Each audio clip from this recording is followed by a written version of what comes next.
यहाँ पे कोई भी भगवादारी आकर के या कोई अपने सर में टोपी लगा करके किसी भी पार्टी से हो वो आकर के अगर इस चीज़ को तोड़ दे तो ये मुमकिन नहीं है। ये आसान बात नहीं है कि हम किशनगंज वासियों के अंदर से जो आपसी मोहब्बत है, जो उखवत व भाईचारगी है, इसको तोड़ सके।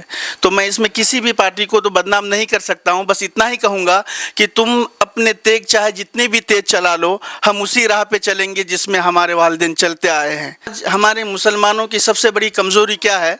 अगर कोई लड़का मदरसे की तरफ चला गया तो उसे दुनियावी तालीम से कोई लेना देना नहीं, और अगर कोई दुनिया की तरफ चला गया तो वो इतना कासिर हो जाता है कि वो अपने पाकी नापाकी, नमाज, सौम सलात या अपने वालिदैन के ऊपर अगर कभी उनको ख़त्म कुरान भी पढ़ना हो तो उनके अंदर ये सलाहियत नहीं होती है कि वो कुरान पढ़ सके।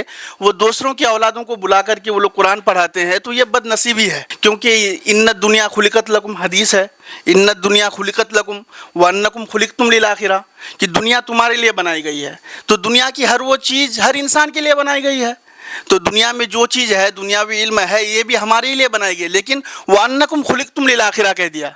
आखिर में क्या कहा? वअन्नकुम खुलिकतुम लिल आखिरा, यानी कि तुम भी आखिरत के लिए पैदा किए गए हो, तुम्हें अपनी आखिरत की भी फिक्र होनी चाहिए। मिनहाज अकरम नदवी हमारे बीच मौजूद हैं। बहुत सारी चीज़ों को लेकर हम बात करेंगे। तालीम याफ्ता लोग हैं हमारे साथ और ज़रूरी है कि तालीम पे फोकस हो और तालीम पे बात हो। सबसे पहले हम आपका खैर मकदम करते हैं KDB लाइव कि इस प्लेटफॉर्म पे। उसके बाद हम चाहेंगे कि सवालों की जो बारी है उसे स्टार्ट किया जाए।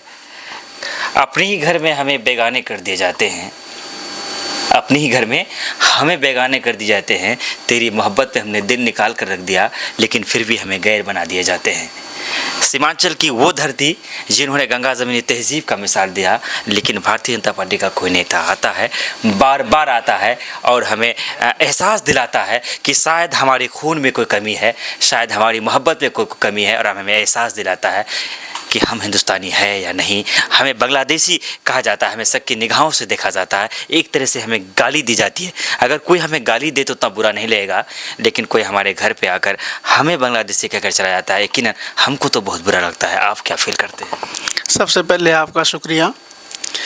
मैं तो यही कहूँगा कि किशनगंज के अंदर जो गंगा जमीनी तहज़ीब की जो मिसाल है, आज हमारे किशनगंज की पूरी दुनिया में दी जाती है। ख़ास करके हम लोग बाहर रहते हैं तो बाहर के लोगों के मुंह से भी ये बात सुनते हैं कि किशनगंज में जहाँ पे 70% मुस्लिम है, वहाँ पे आज तक कोई हिंदू मुस्लिम वाली बातें नहीं हुई, जिसकी सबसे बड़ी वजह यह है कि हम लोग गंगा जमीनी तहज़ीब को लेके चलते हैं और जो भाईचारगी है इसको हम लोग शुरू से लेकर अब तक बना के आए हैं। यहाँ पर कोई भी भगवादारी आकर के या कोई अपने सर में टोपी लगा करके किसी भी पार्टी से हो वो आकर के अगर इस चीज़ को तोड़ दे तो ये मुमकिन नहीं है। ये आसान बात नहीं है कि हम किशनगंज वासियों के अंदर से जो आपसी मोहब्बत है, जो उखवत व भाईचारगी है, इसको तोड़ सके। तो मैं इसमें किसी भी पार्टी को तो बदनाम नहीं कर सकता हूँ। बस इतना ही कहूँगा कि तुम अपने तेग चाहे जितने भी तेज चला लो, हम उसी राह पे चलेंगे जिसमें हमारे वालिदैन चलते आए हैं। तो हमारे बाबू दादा की जो मोहब्बत पहले से है वही आज भी हम लोगों के साथ बनाए रखेंगे। इसको हम लोग कभी तोड़ने नहीं देंगे और ना ही कोई तोड़ पाएगा। बहुत बेहतर। हम चाहेंगे कि आप थोड़ा सा इस बात बता दें कि जो नदवी लगता है, ये नदवी क्यों लगता है, और नदवी हम चाहेंगे नदवी पे थोड़ा सा आप। सबसे पहली बात, जो नदवी है ये हमारे हजरत मौलाना अबुल हसन नदवी रहमतुल्लाह अलैह का जो मनहज रहा, जो उनका मसलक रहा, उसी के तहत हम लोग नदवी नाम अपने साथ लगाते हैं। नदवी का सबसे बड़ी वजह क्या है कि हम लोग असरी तालीम को भी अपने साथ ऐसे ही रखें जैसा ही दीन की तालीम पे हम लोग फोकस करते हैं। क्योंकि आज हमारे मुसलमानों की सबसे बड़ी कमज़ोरी क्या है? अगर कोई लड़का मदरसे की तरफ चला गया तो उसे दुनियावी तालीम से कोई लेना देना नहीं, और अगर कोई दुनिया की तरफ चला गया तो वो इतना कासिर हो जाता है कि वो अपने पाकी नापाकी, नमाज, सौम सलात या अपने वालिदैन के ऊपर अगर कभी उनको ख़त्म कुरान भी पढ़ना हो तो उनके अंदर ये सलाहियत नहीं होती है कि वो कुरान पढ़ सके। वो दूसरों की औलादों को बुला कर के वो लोग कुरान पढ़ाते हैं। तो ये बदनसीबी है। हम मुसलमान हैं, हमारी सबसे पहली हमारे ऊपर क्या एक हदीस है, वो क्या कहते हैं कि तलबुल इल्म फरीदतुन अला कुल्ली मुस्लिम।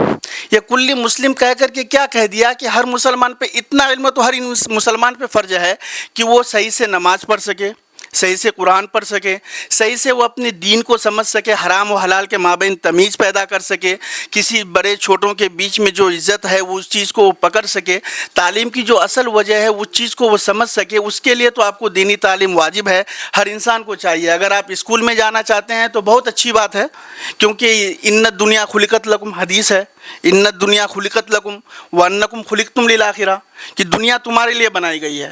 تو دنیا کی ہر وہ چیز ہر انسان کے لیے بنائی گئی ہے. تو دنیا میں جو چیز ہے, دنیاوی علم ہے, یہ بھی ہمارے لیے بنائی گئی. لیکن وانکم خلقتم للآخرہ کہہ دیا, آخر میں کیا کہا؟ وانکم خلقتم للآخرہ, یعنی کہ تم بھی آخرت کے لیے پیدا کیے گئے ہو, تمہیں اپنی آخرت کی بھی فکر ہونی چاہیے. تم اگر دنیاوی تعلیم کو حاصل کرتے ہو تو تمہارے اندر اتنی صلاحیت ہونی چاہیے کہ تم دینی علوم سے واقف رہو, تمہارے اندر ہر وہ چیز پائی جائے جس میں ایک مسلمان کے اندر ہونی چاہیے. اگر نہیں ہوا تو پھر بیکار ہے. دینی تعلیم کو لے کر آپ بات کر رہے تھے, چونکہ ایک عربی میں ہی ہے, اب تو بہت ساری چیزوں کو النوم اخت الموت, موت نیند بھی موت کی شکل ہوتا ہے, اخت الموت. ہمارے یہاں پر ایک چیز ہے کہ کہا جاتا ہے, ہمارے یعنی ہر جگہ پر ہے, کہ اگر ایک مرد جاہل ہوتا ہے تو صرف ایک مرد جاہل ہوتا ہے, اگر ایک عورت جاہل ہوتی ہے تو پورا کنبہ کو جاہل بنا سکتا ہے, یا پورے کنبہ کو ہم جاہل مان کر چل سکتے ہیں.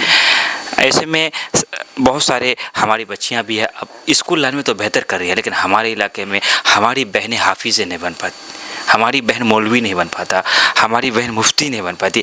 ہماری بیٹیاں بھی دین کو پڑھی, وہ بھی حافظہ بنی, وہ بھی مولوی بنے. اس سے دین اور پھیلے گا, دنیا بھی پھیلے گی. اس کو لے کر ہم چاہیں گے دین و حدیث کی روشنی میں آپ بات رکھیں کہ اس کی دین کیا اجازت دیتا ہے, اس کو لے کر حدیث کیا کہتا ہے کہ ہماری بہنیں بھی مولوی بنے, حافظہ بنے. جی, سب سے پہلی بات یہ ہے کہ دنیاوی تعلیم کے طرف جب ہماری ماں بہنیں پہلے سے نکل گئی تھی تو سب سے ہم لوگوں کا عقیدہ کیا ہے کہ عورتوں کو پردہ میں رکھا جائے.